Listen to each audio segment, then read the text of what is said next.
Come கணபதையே நமஹ. உலகெங்கும் வாழும் ஸ்பிரிச்சுவல் டாக்ஸ் நேயர்களே, உங்கள் அத்துணை பேருக்கும் உங்கள் ஆத்மார்த்த ஜோதிடர் ப்ரொஃபஸர் டாக்டர் நங்கநல்லூர் பஞ்சநாதரின் இனிய வணக்கங்கள், வாழ்த்துக்கள். மனிதர்கள் ஒவ்வொருவரும் கடுமையாக உழைக்கிறோம். கடுமையாக உழைத்தும் பல நேரங்களில் நம்ம சம்பாதிக்கக்கூடிய பணங்கள் கையில் நிற்பதில்லை. இல்லை, கஷ்டப்பட்டு வீடு கட்டுறோம். அந்த வீடு கட்டிய பிறகு நமக்கு நிறைய பாதிப்புகள் வருகிறது. யாரால் இந்த பாதிப்பு வருது அப்படின்னு பார்த்தா, எதனால் பாதிப்புனா கண் திருஷ்டி. நம்ம வாழற வாழ்க்கையை வச்சு எதிர்த்து வீட்டுக்காரங்களால் கண் திருஷ்டி இருக்குமோ, யாரால கண் திருஷ்டி இருக்குமோ அப்படின்னு மனசு பயப்படுது. ஏன்னா திடீர் உடல்நல குறைவுகள் ஏற்படுது. உனக்கு என்னப்பா நீ நல்லா இருக்க அப்படின்னு யாராவது சொல்லிட்டு போயிட்டா பிறகு உடல்நல பாதிப்புகள் வருது. நல்ல வருமானம் வந்துருச்சுன்னா யாராவது உனக்கு பரவாயில்லப்பா நல்ல காசு வருது, நீ வசதியானவன் அப்படின்னு சொல்லிட்டு போன பிறகு அடுக்கடுக்காக குடும்பம் சரிவை சந்திக்கிறது. நல்ல பிஸ்னஸ் பண்ணிட்டு இருக்கக்கூடிய பலருக்கு திடீரென வீழ்ச்சி வருகிறது. சில குடும்பங்களில் கல்யாண தடைகள் கடுமையாக இருக்கு. இப்படியெல்லாம் தடைகள் இருப்பதற்கு கண் திருஷ்டி காரணம். நாங்கள் என்ன சார் பண்ணுறது அப்படின்னு பல பேர் கேட்குறீங்க. அது இந்த பதிவுடைய நோக்கம், ஒவ்வொரு ராசிக்காரர்களுக்குமே கண் திருஷ்டி எதனால் வருகிறது, யாரால் கண் திருஷ்டி உங்களுக்கு வருகிறது, நீங்கள் என்ன செய்த பிறகு அந்த கண் திருஷ்டி வருகிறது, அந்த கண் திருஷ்டி வந்தால் அந்த கண் திருஷ்டியிலிருந்து உங்களை காத்துக்கொள்ள எந்த தெய்வத்தை நீங்கள் வழிபட வேண்டும் அப்படிங்கிற விவரங்களை எல்லாம் இந்த பதிவில் சொல்ல போகிறோம். இந்த பதிவை நீங்கள் குறித்து வைத்துக் கொள்ளுங்கள், உங்கள் நண்பர்களோடு ஷேர் பண்ணுங்கள். எல்லாருக்குமே பயன்படுத்தும், உங்களுக்கு பயனுள்ள தகவலாக இந்த பதிவு இருக்க போகுது. இந்த பதிவுடைய இறுதியில் பொதுவான கண் திருஷ்டி பரிகாரங்களை பற்றியும் நான் பேச போகிறேன். ஆக ராசி ரீதியாக உங்களுக்கு வரக்கூடிய இந்த கண் திருஷ்டி ஒவ்வொரு ராசிக்காரர்களுக்கும் எப்படி படுத்துகிறது, எப்படி அதிலிருந்து தப்பிக்கலாம் என்ற வழிமுறையை சொல்லித் தருகிறேன். வாருங்கள், பகிர்ந்து கொள்வோம்.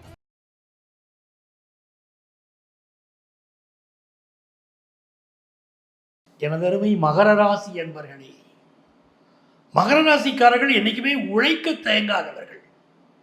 ஒரு பூர்வீக சொத்து வந்துதாங்க என் வாழ்க்கையில் உயரணும் அப்படின்னு நினைக்காதவங்க, தன்னுடைய உழைப்பினால் வாழ்க்கையில் முன்னேறணும்னு நினைப்பாங்க. அந்த உழைப்பினால் உயரக்கூடிய பல உத்தமர்களை நீங்க மகர ராசியில பார்க்கலாம். அப்படிப்பட்ட மகர ராசிக்காரர்களுக்கு பலருக்கு கண் திருஷ்டியினால் நிலைகுலைந்து போகிறார்கள்.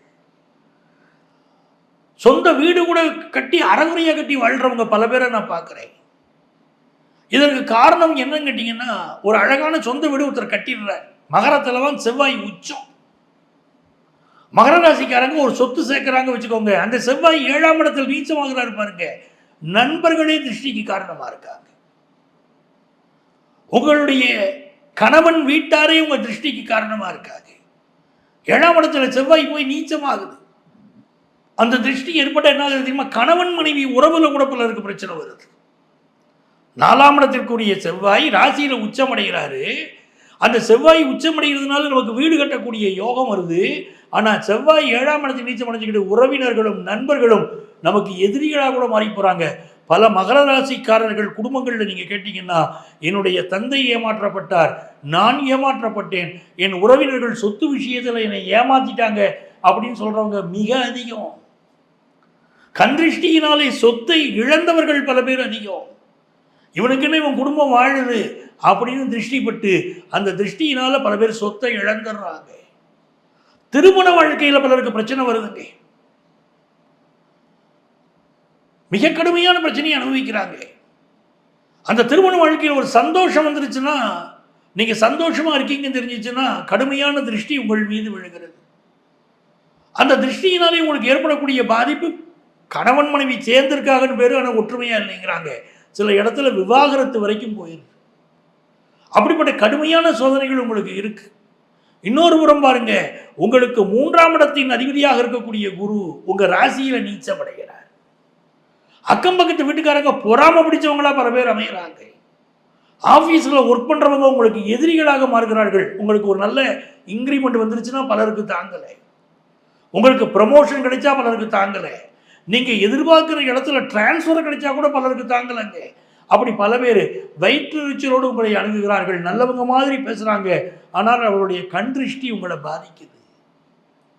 உங்கள் ராசிக்கு அதிபதி சனி பகவான் 4ஆம் இடத்துல நீச்சமடைகிறாரு. முக்கியமா நீங்க பார்க்கணும், கண் திருஷ்டியினாலே வாகன விபத்துக்கள் நிறைய பேருக்கு ஏற்படுதுங்க. மகர ராசிக்காரங்களுக்கு.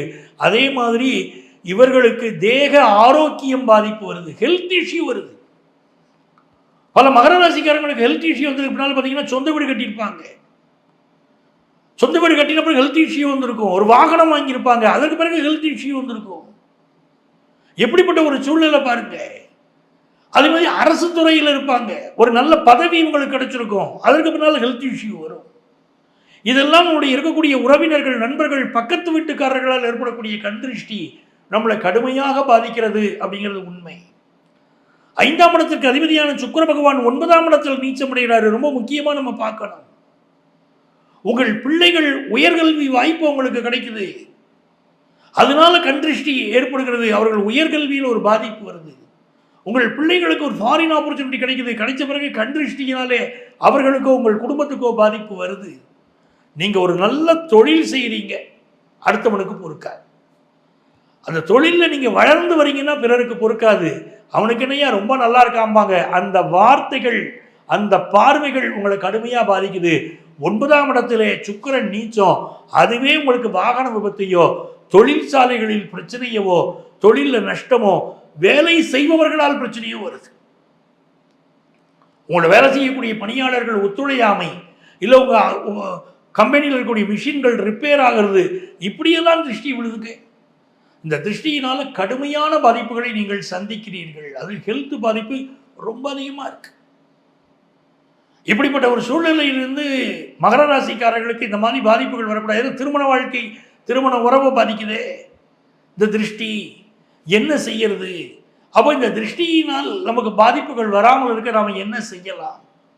மகர ராசிக்காரங்க குறிப்பாக வழிபட வேண்டிய தெய்வம் காவல் தெய்வங்கள். உங்க வீட்டுக்கு பக்கத்தில் என்ன சாமி இருக்கு பாருங்க, கருப்பண்ண சாமி, மதுரை வீரன், இப்படி என்ன சாமி, முனீஸ்வரன், எந்த காவல் தெய்வம் பக்கத்தில் இருக்குன்னு பாருங்க. அந்த காவல் தெய்வத்தை நீங்கள் வழிபாடு செய்யுங்கள். சனிக்கிழமை என்று காவல் தெய்வத்தை வழிபாடு செய்யுங்க. காவல் தெய்வத்திற்கு நீங்கள் ஒரு படையல் போட்டு வழிபாடு செய்து பாருங்கள். சனிக்கிழமை அன்னைக்கு பண்ணணும். அதுவும் மதியம் 12 மணி அளவுக்கு நீங்கள் படையல் போட்டு இந்த காவல் தெய்வங்களை வழிபட்டு பாருங்க. உங்களுக்கு இருக்கக்கூடிய திருஷ்டி விலகுவதை கண்கூடாக நீங்க பார்க்கலாம். இந்த திருஷ்டி பரிகாரத்தை ஒரு 3 மாதத்திற்கு ஒரு முறை முதல்ல ஆரம்பத்தில் செய்துக்கிட்டே வரணும். அது மிக முக்கியம். ஆக மகர ராசிக்காரர்கள் உழைப்பையே முடக்கி போடுகிற அளவிற்கு, வருமானத்தை முடக்கி போடுகிற அளவுக்கு, வாழ்க்கை வசதிகளை முடக்கி போடுகிற அளவுக்கு தான் அந்த கடுமையான கண் திருஷ்டிகள் வருது. அப்படிங்கும் போது மிக கவனமாக இருக்கணும் இந்த மகர ராசிக்காரங்க. என் அன்பு நேயர்களே, இவ்வளவு நேரம் கண் திருஷ்டியினால உங்களுக்கு வரக்கூடிய, உங்கள் ராசிக்கு வரக்கூடிய பாதிப்புகளை சொன்னேன். எந்த தெய்வத்தை வழிபட்டால் இந்த கண் திருஷ்டியிலிருந்து நீங்கள் முழுமையாக விடுபடலாம்னு சொன்னேன். பல அன்பர்கள் கேட்கக்கூடிய கேள்வி, பொதுவான கண் திருஷ்டி பரிகாரம் எங்களுக்கு உண்டான்னு கேட்குறீங்க. பொதுவாகவே இந்த கண் திருஷ்டிக்கு எப்படி சுற்றி போடுவதுன்னு அப்படின்னு கேட்குறீங்க. கண் திருஷ்டி ஒருவருக்கு ஏற்பட்டு விட்டால் அதுக்கு முதல்ல என்ன செய்யணும் அப்படின்னு பார்த்தீங்கன்னா, அவரை வடக்கு நோக்கி உட்கார்த்தி வைக்கணும். யாருக்கு கண் திருஷ்டி இருக்கிறதோ அவர்களை வடக்கு நோக்கி உட்கார்த்தி வைக்கணும். அந்த வடக்கு நோக்கி உட்கார்த்தி வைத்து கையிலே கல் உப்பு, அதுதான் முக்கியம், கல் உப்பை எடுத்துக்கொண்டு உச்சந்தலையிலிருந்து உள்ளங்கால் வரை 3 முறை வலது பக்கமாக சுற்றி, பிறகு அவருடைய உச்சந்தலையிலிருந்து உள்ளங்கால் வரை இடது பக்கமாக 3 முறை சுற்றி அவர்களை கிழக்கு நோக்கி திரும்பிக் கொள்ளுங்கள் அப்படின்னு சொல்லிடணும். இதுதான் முறை. பிறகு இந்த கல் உப்பை கொண்டு போய் உங்கள் வீட்டில் வாஷ் பேஸ்லேயே தண்ணீர் போகக்கூடிய இடங்களில் கரைத்து விடலாம். சில பேர் வீடுகளில் ஸ்டவ்வில் அதை போட்டு எரிச்சிடுறாங்க. தண்ணீரில் கரைத்து விட்டாலும் போதும். இது ஒரு முறை. இன்னொரு முறை கண் திருஷ்டி கழிக்கக்கூடிய முறை செவ்வாய்க்கிழமை, வியாழக்கிழமைகளில் பொதுவாக கண் திருஷ்டி நீக்குவதற்கான இந்த பரிகாரங்களை பண்ணுறாங்க.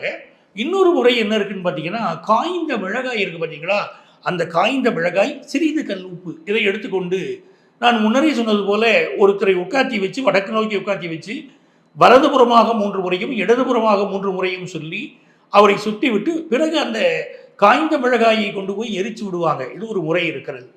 ஒரு வாகனம் வாங்குறீங்க, கடுமையான கண் திருஷ்டி அந்த வாகனத்திற்கு வந்து விடக்கூடாது, அதனால் குடும்பத்துக்கு திருஷ்டி வரக்கூடாது அப்படின்னு சொன்னால், அந்த வாகனத்தை சுற்றி தேங்காய் இருக்கு பாருங்க, தேங்காயை வலதுபுறமாக 3 முறையும் இடதுபுறமாக 3 முறையும் சுற்றி கற்பூரம் வைத்து சுத்தரும்.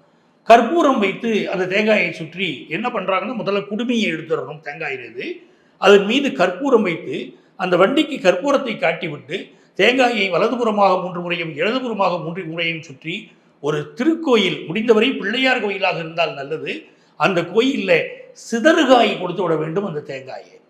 அதே மாதிரி வெளியூர்களுக்கு போகிறீங்க, ஒரு வசதியான ஒரு வாழ்க்கை உங்களுக்கு இருக்கிறது, நீங்கள் வெளியூர் போகிறது எல்லாரும் பார்த்துக்கிட்டே இருக்காங்க, என்ன செய்வது, அது திருஷ்டி விழுந்துருமோ, போகிற வழியில் ஆக்சிடென்ட் ஆயிருமோன்னு பலர் பயப்படுறாங்க.